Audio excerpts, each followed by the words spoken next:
In the late 1980s, the US state of Virginia was struck by a cruel killer. He was so prolific, so horrible, so extreme. We're not dealing with an ordinary killer. His violent campaign spreading terror. If you're not feeling safe where you are, then just nail your window shut. This place was like scared to death. The murders were slow and sadistic. The strangulation, tightening it, releasing it, reviving her, doing it again and again and again.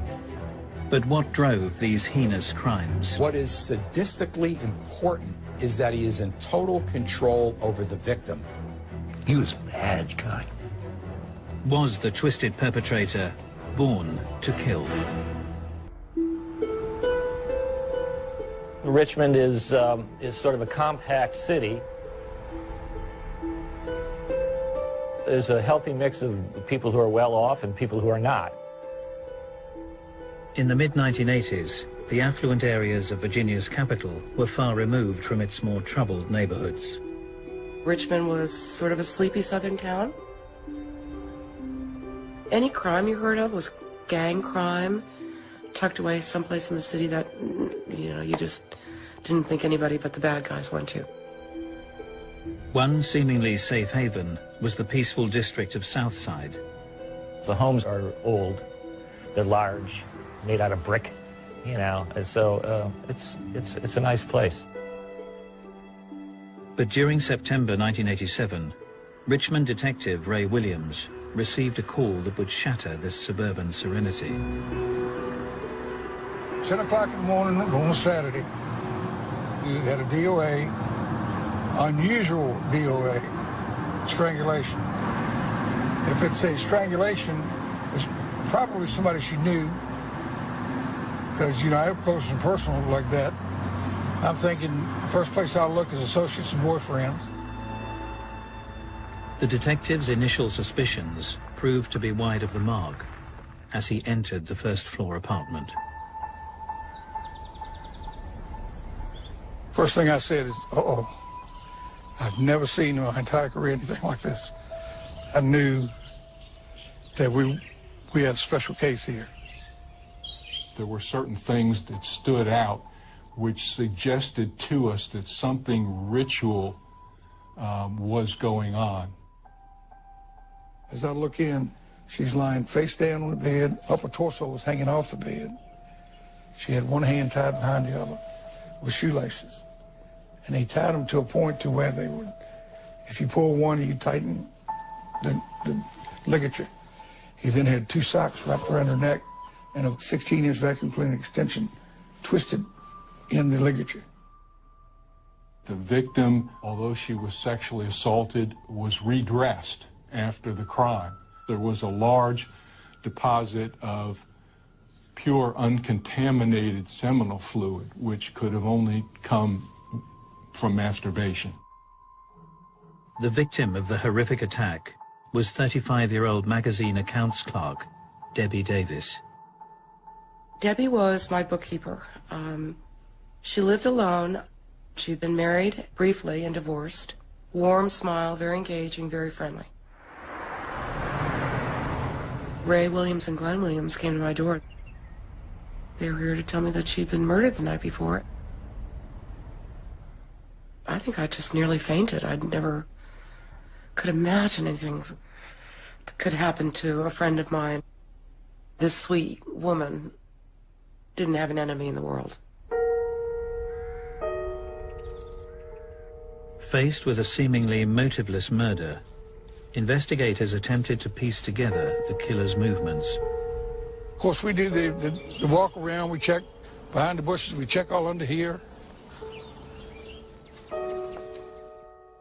The intruder's entry point soon became apparent.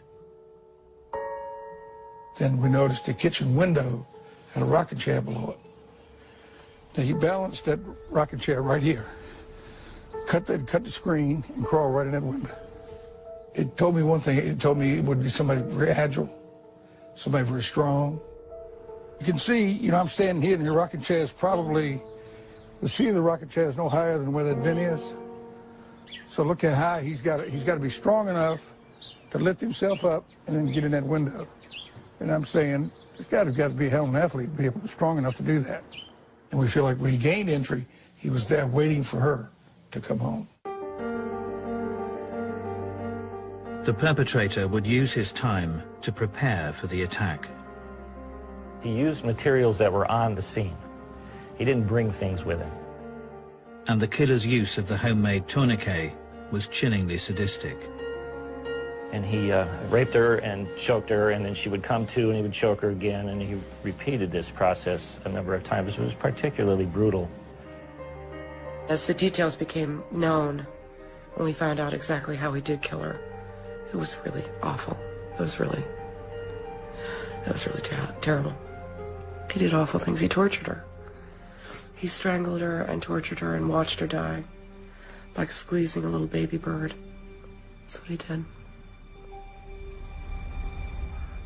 As detectives investigated the macabre crime scene, they soon realized they were dealing with a meticulous adversary. When I get my reports back from forensics, there's no hair, no fibers, no physical evidence, no nothing. No witnesses, nobody talking about it. The police didn't have any immediate idea how the killer might be related to the victim. Usually they can figure that out fairly quickly. In this case, they clearly didn't. You know, this guy's awfully bold to go in and do the things he did to her with people in the apartments next door. Yet nobody heard anything. The Southside residents were shocked by the brutal slaying. But the silent killer was already planning to terrorize their neighborhood again. In September 1987, the Southside district of Richmond, Virginia, suffered a horrific murder at the hands of a sadistic killer. 35-year-old Debbie Davis was strangled in her own home in a prolonged, twisted attack. Police struggled to find a lead, and 2 weeks later, Detective Ray Williams was called to peaceful Southside once more. Quiet neighborhood, look, hear the birds. It's middle class, nice homes, very low in crime, including burglaries. Very seldom you get a street robbery.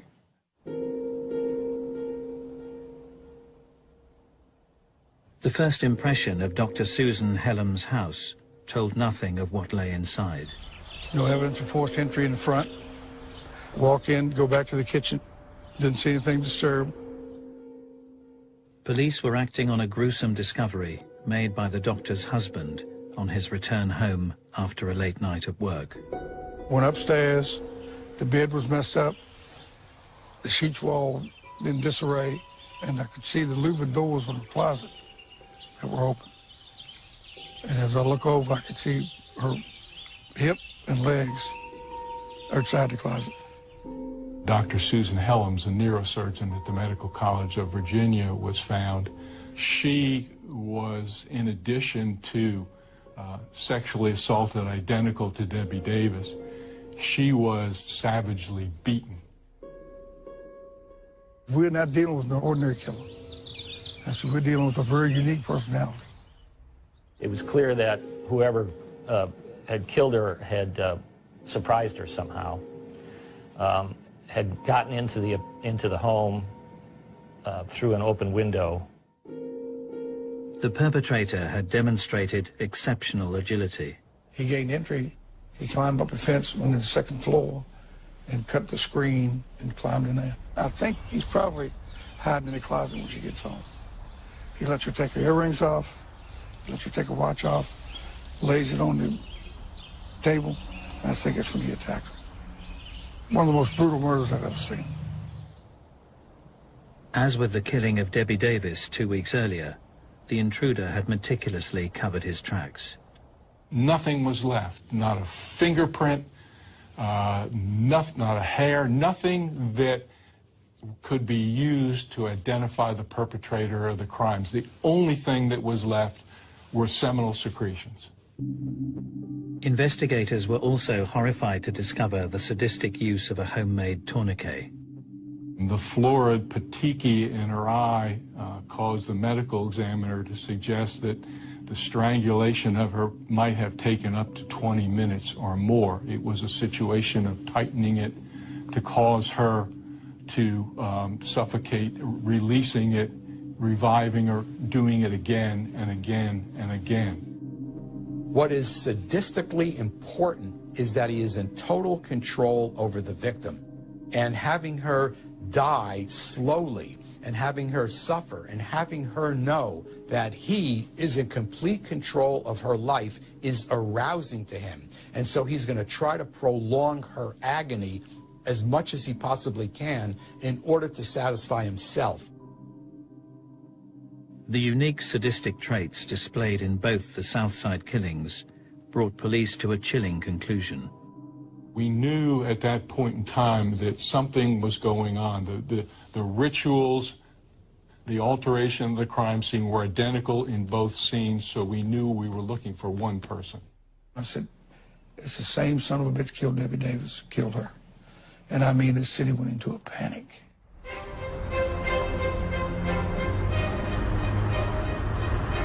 Once this was identified as a serial killing, everything in Richmond changed immediately. You could walk through Forest Hill Avenue, every light over there was lit. Every lock, deadbolt lock in every hardware store sold out. We had somebody come in and say to women in particular, if you're not feeling safe where you are, then just nail your window shut. And this place was like scared to death. As the pressure mounted, police would turn to the FBI for a profile of the killer, now dubbed the Southside Strangler. We tended to think, quite candidly, that we were looking for a white guy, probably about 30 years old, somewhere in that neighborhood. Intelligence, he'd be a loner, he wouldn't talk about his crimes, he'd roam at night. The previous history of this, we didn't know whether it was in Virginia or somewhere else in the United States, but that this wasn't a beginner. This was an experienced individual who had done this.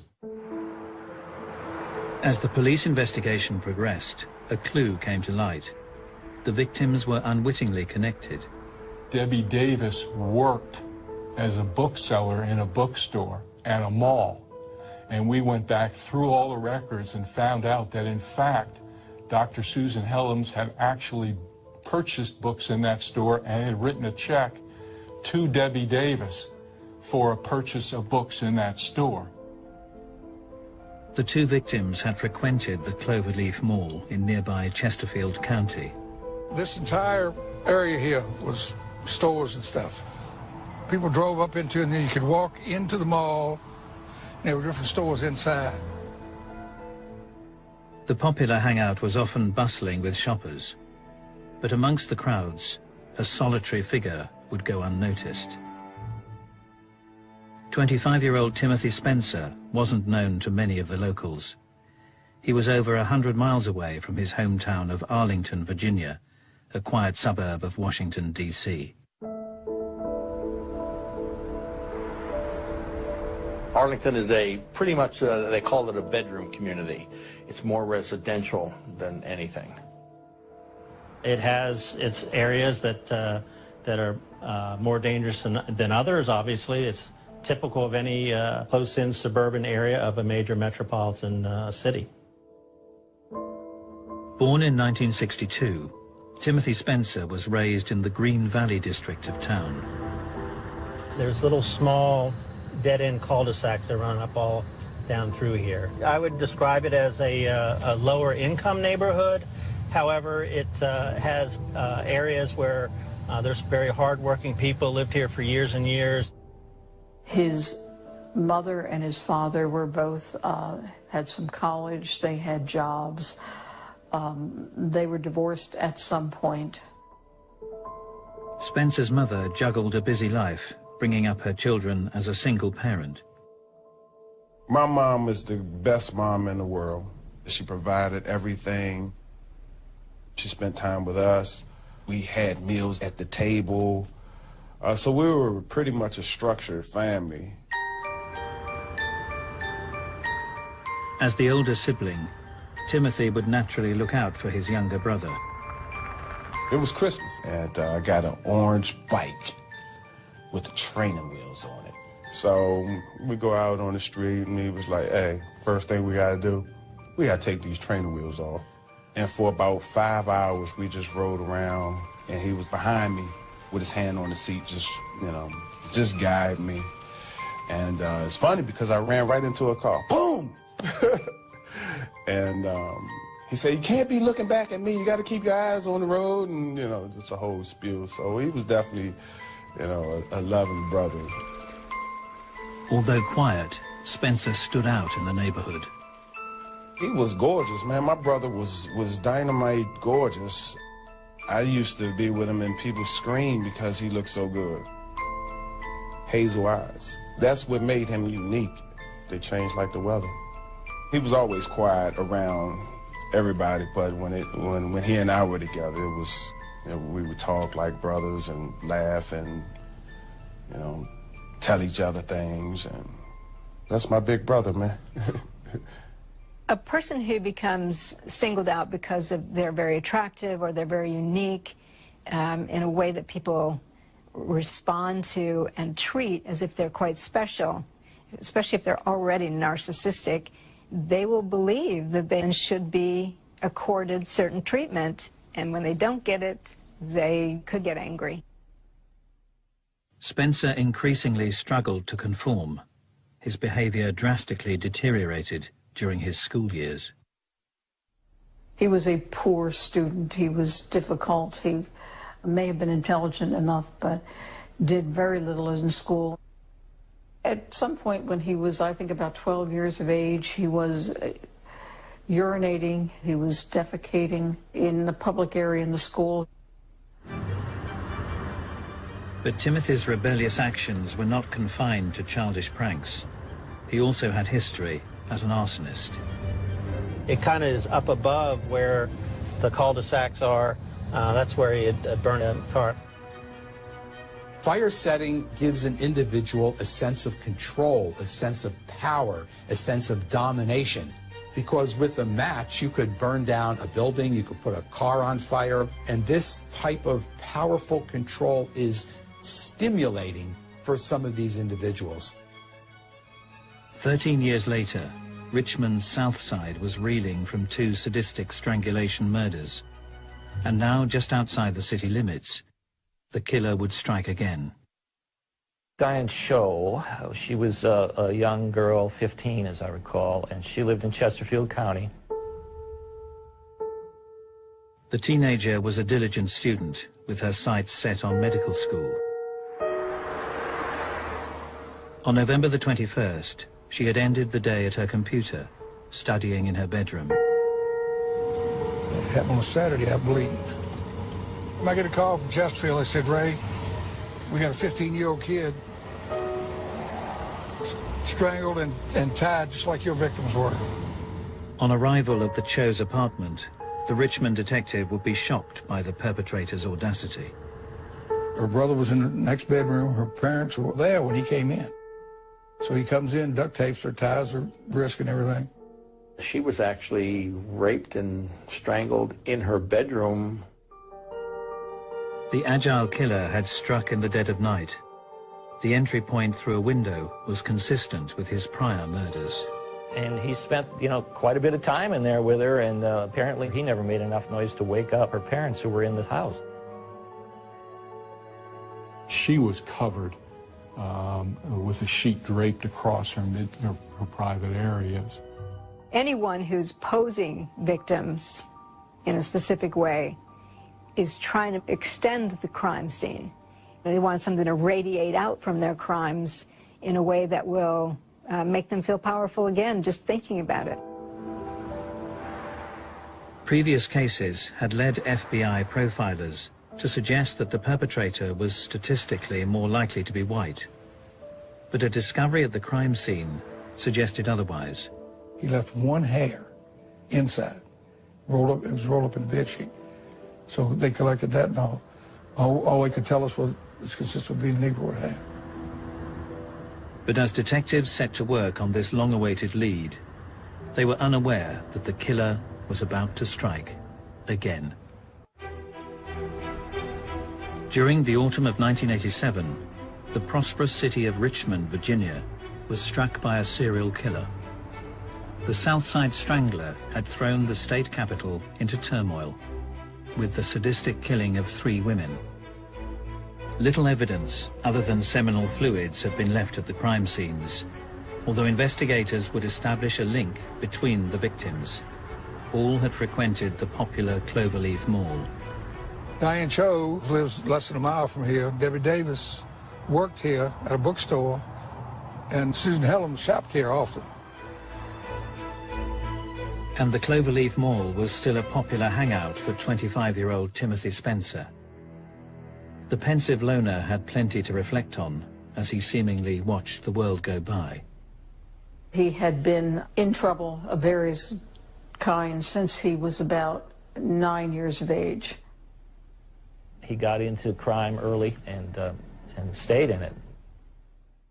Travis Spencer recalls how his older brother's behavior deteriorated on the streets of his hometown of Arlington. It was several guys that pretty much terrorized the neighborhood, and he just happened to be one of them. Now, if thieving was a sport, he would have been #1. If you told me he stole your hubcaps, I would believe that. If you would have told me he stole your eyebrows, I would believe that. My only previous experience with him was the burglary from when he was a juvenile. All I remember is that I had to get his mother's permission to get his fingerprints. Because I thought that I had to do that as well to be accepted. I had a friend of mine, we go in the store, we had stolen some candy. That guy jumps around the corner and says, "Stop, thieves!" So the police came, the officer put us in the back. We get to my house. My mom came to the door and saw it was me, and her whole face changed, like, no. And when my brother got home, I'm like, yeah, this is our bonding moment. And he looked at me with the seriousness in his eyes and said, you know, don't ever steal. You know, don't be like me. Be better than me. As Timothy Spencer approached his 20s, his escalating career of crime would lead to severe consequences. The eventual burglary that he went to prison for was not too far from here. We're in the South Arlington, the border with the city of Alexandria. I break into a house, and the cops caught him inside. That's why he got his time. He was serving time for B&E. The jail part, now that right there, that was the part of me growing up. I used to cry all the time when I used to go see him because, you know, I couldn't understand why he was behind there. And as I got older, I understood right from wrong. And if you do wrong, that's where you go. Once you go to prison, it's only 2 things that can happen. Either you're going to do better or you're going to turn to the dark side. Spencer would be released in September 1987, having served 3 years in prison. He was placed in a halfway house 100 miles away from Arlington, in the Southside district of Richmond. His apartment was the one upstairs on the left-hand side. It's a transitional house for nonviolent offenders. If they're nonviolent, they bring them right after serving a certain amount of time to acclimate them back into society. As Spencer settled into his new surroundings, he would keep the staff and residents firmly at arm's length. He was a loner. He didn't talk to anybody, didn't have any friends. But when he ate near the end of the table, would not engage in conversation. If they watched TV, he'd sit on the other side of the room. However, Spencer did cultivate a relationship with a female member of staff. Servicing her car opened up opportunities for the reclusive resident. The only person he talked to was a woman whose car he used to work on so he could drive. Spencer would cruise the local neighborhood and visit the Cloverleaf Mall in nearby Chesterfield County, supposedly returning in daylight hours. Normally on a halfway house, you're let go to go out and work, and you have to come back in at night. You're not allowed to go out overnight. But Spencer wasn't playing by the rules. They're supposed to be supervised, checked in, checked out, but it was not run well at all. Timothy Spencer continued to roam the streets at will.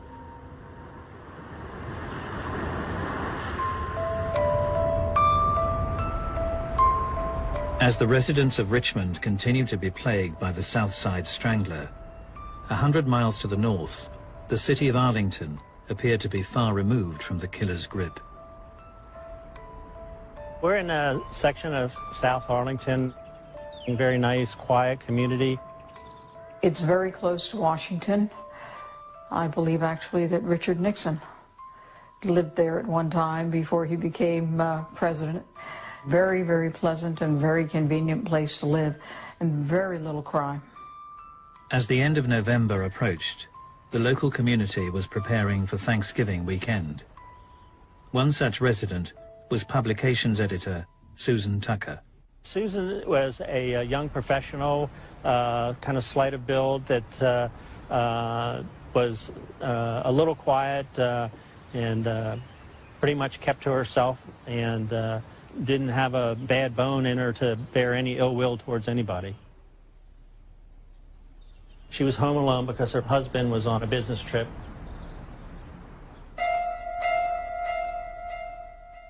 As Thanksgiving weekend drew to a close, Arlington detectives were called to Susan's address in the Fairlington district. My partner, Joe Horgus, and I, we were both off duty when we got the call. On the outside, it was pointed out to me where it was suspected the point of entry, which was like a basement window. Underneath these metal balconies, there'd be a small window that's used to ventilate a laundry room or a basement area. Things were ransacked. You come up the steps. Right at the bottom of the steps was a purse that was scattered. The contents of it were strewn around. As the detectives headed to the first floor, they were faced with a scene they would never forget. Susan Tucker was lying nude on the bed with her hands tied behind her back, and there was a rope going from her hands and feet to her neck. She died from strangulation by ligature. Miss Tucker's body was not found for a number of days, so obviously that's going to add to the unpleasantness of the scene. Terrible, terrible scene. What I remember as much as anything was the horrible smell in the house. The sordid scene would reveal another twisted element to the attack. There was an unusually large amount of semen outside on this blanket or whatever it was. The thought was that as he was killing her, he was probably masturbating. The gruesome murder bore no witnesses, but the sadistic nature of the strangulation prompted investigators to look to the past. Because there were so few homicides in Arlington, and very, very few of that type, as soon as they saw the way the body was with the ropes, they immediately thought of a homicide that had taken place 3 years earlier of Carolyn Hamm. A local man was serving time for Caroline's murder, but with the similarities between the attacks difficult to ignore, detectives were now beginning to question whether the right man had been convicted.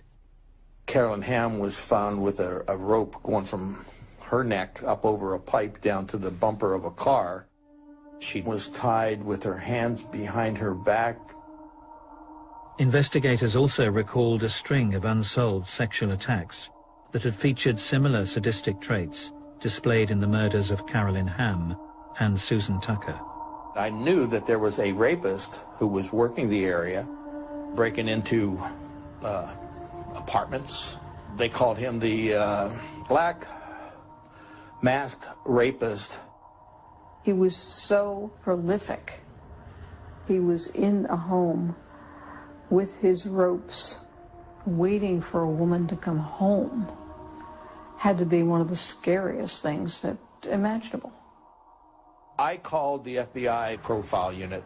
They agreed that the odds are that this black rapist is my murderer. And they gave me some vital information that when the first girl was raped, The perpetrator took her from one area and took her to another area.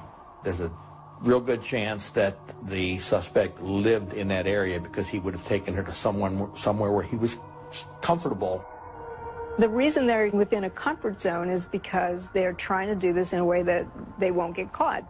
They know the streets, they know, the patrol cars, they know various things about the buildings that they might be entering and the person they've been following or the person who seems to be vulnerable. So there'll be kind of a buffer area around their immediate home or business. As Arlington detectives focused their efforts, potential suspects were whittled down. There was someone that had been bothering me 5 or 6 years earlier who was doing burglaries. All of a sudden, I remembered Timmy, and then Timmy Spencer came. The 25-year-old career criminal had been brought up in the Green Valley area of Arlington. His family home was located just a short distance from the site of the first rape in 1983. Detectives also established that the 25-year-old Arlington man had recently been released from prison. So we called up the parole office, and that's where we found out that he was actually in a halfway house in Richmond. And then, of course, we became involved with Arlington, and we started to piece all this together. We met with Detective Ray Williams. It would soon become apparent that Spencer could have been responsible for far more than the succession of rapes and murder of Carolyn Hamm. Arlington and Richmond detectives discovered shocking similarities between the more recent murders in the two districts. The movements of Timothy Spencer were also impossible to ignore. Got the sign-out sheets from Halfway House. Every time he was signed out, coordinated with every murder. Not only did he sign out for every one of the murders down in Richmond, but he requested and received a furlough or whatever it is to come to Arlington for Thanksgiving, the weekend that Susan Tucker was killed. As detectives delved into Spencer's history, they would discover a disturbing pattern of behavior. The big circumstance that came to mind during the FBI's profile was the arson.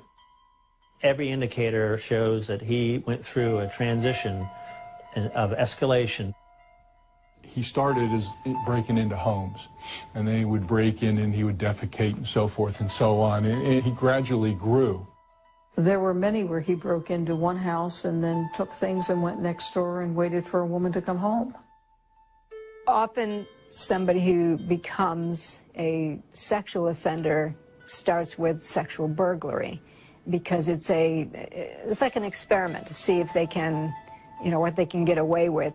If they enjoy that, they will now progress to trespassing against the person, which usually is some kind of molesting or rape, and then that can lead to torture, sex torture, or murder. Having established a clearer picture of their suspect, police made the decision to take Spencer in. We were on the street outside the halfway house when he came. We walk in, cuff him, take him to headquarters. I interviewed him for 12 hours. He never admitted anything. I don't know what you're talking about. He spoke well. He didn't use a lot of street slang. There were times when I would thought, do we really have the right guy? But I think for the most part, we were pretty confident we did. However, the horrific crimes had been perpetrated by a careful and calculating killer. With limited circumstantial evidence to call on, there was a danger that Spencer might yet walk free. Following a series of sadistic sexual murders in Virginia, Arlington and Richmond police had combined forces to arrest Timothy Spencer at a halfway house. The detective's case was based on circumstantial evidence, but recent advances in forensic science would offer them an unprecedented opportunity. As far as I can tell, it goes down in U.S. history. We were the first DNA murder case. Although police were dealing with a meticulous adversary, they were hoping to match Spencer's blood sample with deposits of semen found at the crime scenes. We immediately arrested him. We got his DNA. We checked it. And of course, everybody was holding their breath until, oh, when is the sample going to come back? Back then, it took several weeks. You know, we would sit around and wait. If there wasn't a match, then it wasn't Timothy Spencer. And to be honest, we were all going to have egg on our faces. But it matched. It matched to the crime in Arlington. It matched to 2 of the 3 crimes in Richmond. So we had 3 cases with DNA evidence. Forget about who it was. We knew who it was. It was then, how do we convince the jury? Police continued to build their case. They had observed Spencer's movements at the Cloverleaf Mall, a location that had been frequented by 3 of the victims. Sat in the middle of the mall for hours, watching the women. Just look at them. We'd just sit there and watch them walk by. Never bought a thing.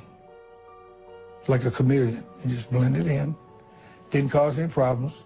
He obviously was very meticulous in picking out his targets. Once he picked one, he would walk behind her and watch stores she went into.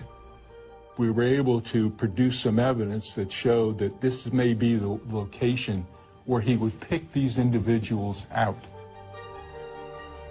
Between July 1988 and June 1989, Spencer would face charges for the rapes and murders of 4 women in Arlington and Richmond. Although implicated in the murder of Carolyn Hamm and the series of Arlington rapes, prosecutors decided to try him on only the most recent murders. I never saw any indication that he was at all troubled by what he was hearing in court. He just sat there. Disturbingly, the defendant would come to life as prosecutors distributed images from the horrific crime scenes. He wanted to see those pictures. I mean, he was actually, defense tables here and the jury boxes here. He's actually leaning over, looking at every picture. Timothy Spencer was so bad, there was no way in the world that even as opposed to the death penalty as I was going to take a chance on him ever getting out on the street again. He was a bad guy. Spencer was found guilty of the murders of Richmond residents Debbie Davis, Susan Helms, and Diane Cho, and of Arlington resident Susan Tucker. The man previously convicted of Carolyn Hamm's murder would be pardoned and released. As Spencer was placed on death row, the question remained: how had this serial burglar and rapist ended up as the most sadistic of killers? That was the hardest part of the whole situation. Like I said, you told me something about some stealing.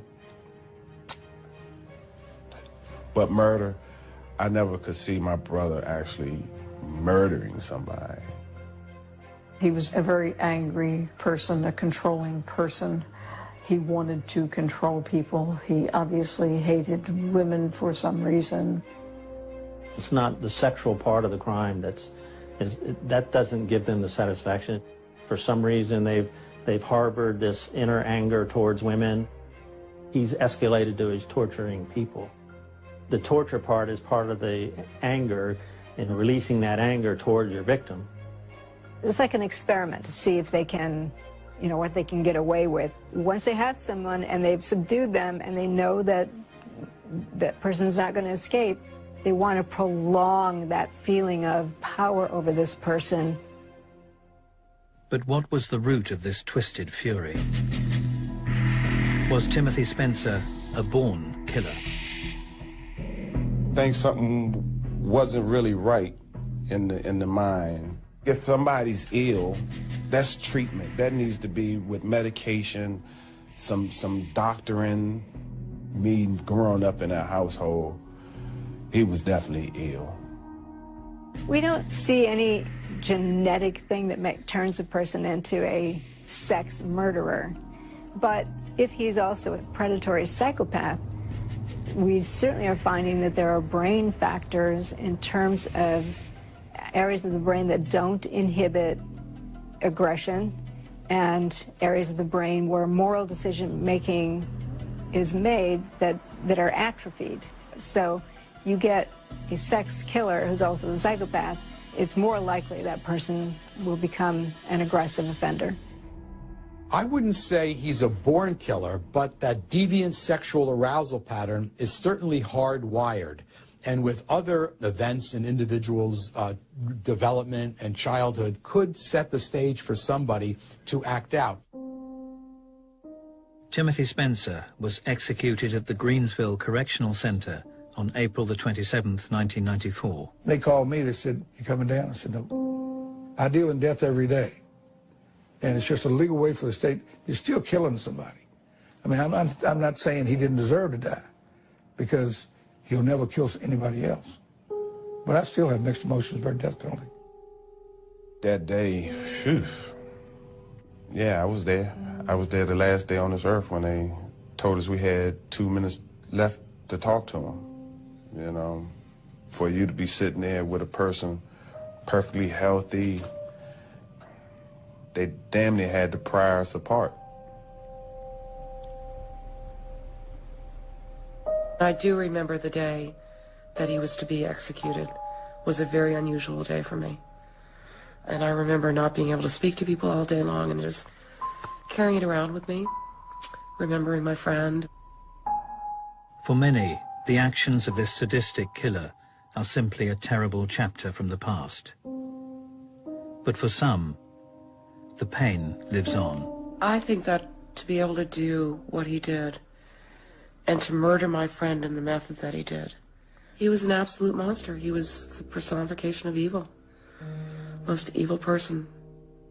He was certainly the worst person that I encountered in the 25 years or so that I was in that kind of environment. You have those nights where you dream of them and you wish you could just hold them and hug them, and they're just not there. They're just not there. Wake up out your dream, crying 9 times out of 10. He did what he did. No doubt about that. We can't erase it. We all are crime victims. Life still goes on. And, you know, it's still a constant struggle. And I'm sure the victims' families, you know, they're struggling as well, you know. Nobody's a winner in this situation.